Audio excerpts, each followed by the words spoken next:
Hey everybody, I'm Joe DeGanzik and this is Smarter Home Life. Philips Hue.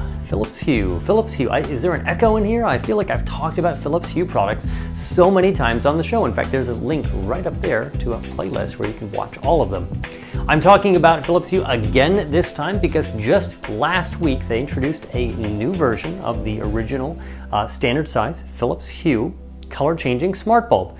Now, of course, you're going to say, well, what's new? It looks largely the same, and in fact, it's identical almost in physical characteristics to last year's second gen bulb, which we didn't happen to review, and of course different from the original generation from several years ago. Last year, they introduced a new generation to increase the brightness by about 30%, so it's about the equivalent of a 60-watt old-fashioned light bulb.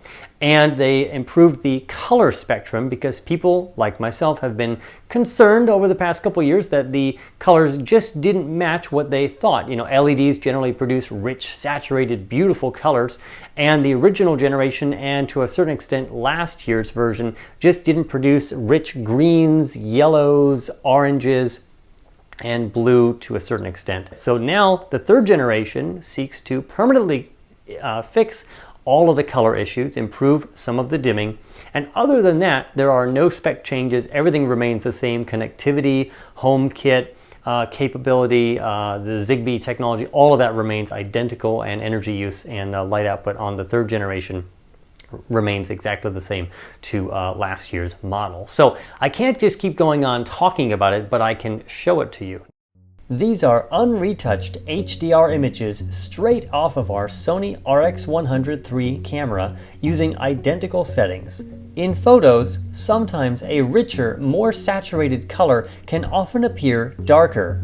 In the photos, orange looked too similar to red and was ultimately not included.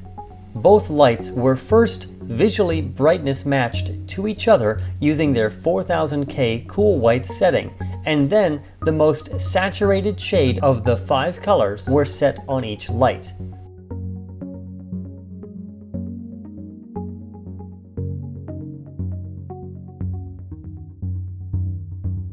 So, could you see the differences?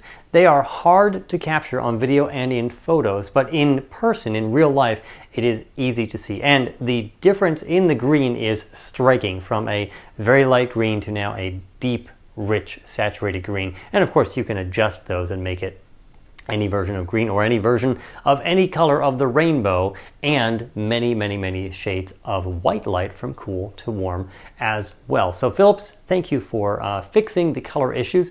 There's one last area, and that is dimming. That's where I will be critical of. Philips did solve some of the dimming issues in terms of the steps that you used to see, the long steps when you're doing a long fade, are not as pronounced, or not really visible today with the third generation. However, the third generation, like the second generation and the first generation, still goes down to somewhere, by my eyes, it's between 5 to 10%. Philips states exactly 5% brightness, and then just switches off. Now, as you noticed, when you quickly turn on and off the bulb, it tends to just brighten and dim very quickly, and there doesn't seem to be any difference or any actual blink off or blink on. It's just one smooth movement. They figure probably most people are going to do that. Now, I and many other people out there are not most people.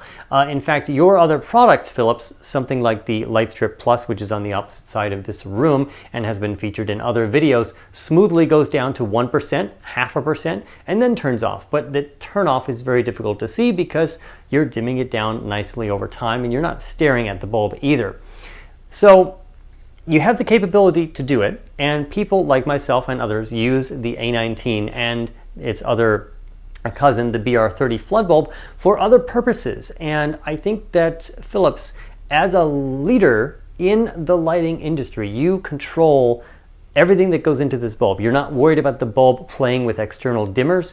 You control all the components that go in here. You have the ability, obviously, with other products to make this dim smoothly all the way down to 0 to 0.5% to 1%, and then to potentially turn off. And I use this to create ambiance. I use it to create scenes. I have long fade rates. So Philips, please release a 4th generation of this product and the BR30 product as well in the next year, which I'm happy to review next fall when you release it, and please solve those dimming issues.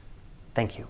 All right, I'll get off my LED dimming snob soapbox, and that's the end of the episode. Please like, share, and subscribe to Smarter Home Life right here on YouTube. If you have questions about this topic, LED lighting, or anything on the smart home or smarter home front, please send me an email at questions@smarterhomelife.com.